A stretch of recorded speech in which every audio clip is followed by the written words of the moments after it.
Disclaimer. This book may contain content that is considered historically inaccurate or culturally insensitive by modern standards. My hope is that by exploring old literature, we will better understand why people of the past thought the way that they did and understand the influences that shape their culture. This video is not intended for young audiences. Hi, I'm Morgan, and today I will be reading a story from Myths from Many Lands. And this is from, I believe, a collection of books or a series of books called The Children's Hour. And it's the second book of that set. And it's from Houghton Mifflin Co., published in 1907. And we're still reading through the myths of Greece and Rome. And today I will be reading to you The Trial of Psyche by Josephine Preston Peabody.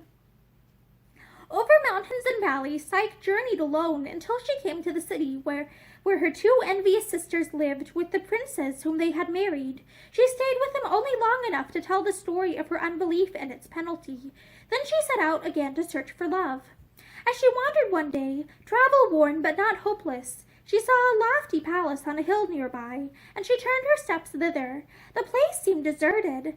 Within the hall she saw no human being, only heaps of grain, loose ears of corn half torn from the husk, wheat and barley, alike scattered in confusion on the floor. Without delay, she set to work binding the sheaves together and gathering the scattered ears of corn in seemly wise, as a princess would wish to see them. While she was in the midst of her task, a voice startled her, and she looked up to behold Demeter herself, the goddess of the harvest, smiling upon her with goodwill.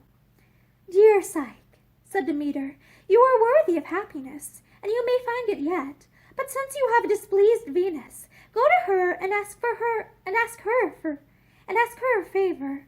Perhaps your patience will win her pardon." These motherly words gave Psyche heart, and she reverently took leave of the goddess and set out for the temple of Venus. Most humbly she offered up her prayer, but Venus could not look at her earthly beauty without anger. "Vain girl," said she, "perhaps you have come to make amends for the wound you dealt your husband. You shall do so. Such clever people can always find work." And then she led Psyche into a great chamber, heaped high with mingled grain, beans, and lentils, the food of her doves, and bade her separate them all and have them ready in seemly fashion by night. Heracles would have been helpless before such a vexatious task, and poor Psyche, left alone in this desert of grain, had not courage to begin. But even as she sat there, a moving thread of black crawled across the floor from a crevice in the wall, and bending nearer, she saw that a great army of ants in columns had come to her aid. The zealous little creatures worked in swarms, with such industry over the work they liked best, that, when Venus came at night, she found the task completed.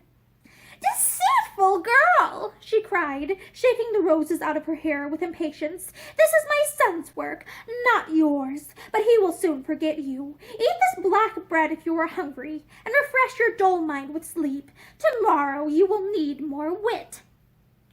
Psyche wondered what new misfortune could be in store for her, but when morning came, Venus led her to the brink of a river, and, pointing to the wood across the water, said, "Go now to yonder grove, where the sheep with the golden fleece are wont to browse. Bring me a golden lock from every one of them, or you must go your way and never come back again." This seemed not difficult, and Psyche obediently bade the goddess farewell, and stepped into the water, ready to wade across. But as Venus disappeared, the reeds sang louder, and the nymphs of the river, looking up sweetly, blew bubbles to the surface and murmured, "Nay, nay, have a care, Psyche. This flock has not the gentle ways of a sheep. While the sun burns aloft, they are themselves as fierce as flame. But when the shadows are long, they go to rest and sleep under the trees, and you may cross the river without fear and pick the golden fleece off the briars in the pasture." Thanking the water creatures, Psyche sat down to rest near them, and when the time came, she crossed in safety and followed their counsel. By twilight she returned to Venus, with her arms full of shining fleece. "No mortal wit did this," said Venus angrily. "But if you care to prove your readiness, go now, with this little box, down to Proserpina, and ask her to enclose in it some of her beauty, for I have grown pale and caring for my wounded son." And needed not the last taunt to sadden Psyche. She knew that it was not for mortals to go into Hades and return alive. And feeling that love had forsaken her, she was minded to accept her doom as soon as might be. But even as she hastened towards the descent, another friendly voice detained her. "Stay, Psyche. I know your grief. Only give ear, and you shall learn a safe way through all these trials." And the voice went on to tell her how one might avoid all the dangers of Hades and come out unscathed. But such a secret could not pass from mouth to mouth with the rest of the story. "And be sure," added the voice, "when Proserpina has returned the box, not to open it, however much you may long to do so." Psyche gave heed, and by this device, whatever it was, she found her way into Hades safely, and made her errand known to Proserpina, and was soon in the upper world again, wearied but hopeful. "Surely love has not forgotten me," she said, "but humbled as I am, and worn with toil, how shall I ever please him? Venus can never need all the beauty in this casket, and since I use it for love's sake, it must be right to take some." So saying, she opened the box, heedless as Pandora.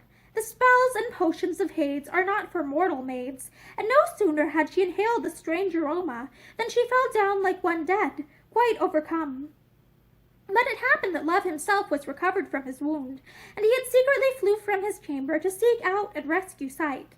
He found her lying by the wayside. He gathered into this casket what remained of the philtre, and awoke his beloved. "Take comfort," he said, smiling. "Return to our mother, and do her bidding till I come again." Away he flew, and while Psyche went cheerily homeward, he hastened up to Olympus, where all the gods sat feasting, and begged them to intercede for him with his angry mother. They heard his story, and their hearts were touched. Zeus himself coaxed Venus with kind words, till at last she relented, and remembered that anger hurt her beauty, and smiled once more. All the younger gods were for welcoming Psyche at once, and Hermes was sent to bring her hither. The maiden came, a shy newcomer among those bright creatures. She took the cup that Hebe held out to her, drank the divine ambrosia, and became immortal. Light came to her face like moonrise. 2 radiant wings sprang from her shoulders, and even as a butterfly bursts from its dull cocoon, so the human Psyche blossomed into immortality. Love took her by the hand, and they were never parted any more. And that is the end of The Trial of Psyche by Josephine Preston Peabody. And that is the end of the Myths of Greece and Rome section. Thank you, and I hope that you have a great day, and I hope you join me for many more Myths from Many Lands. Have a great day.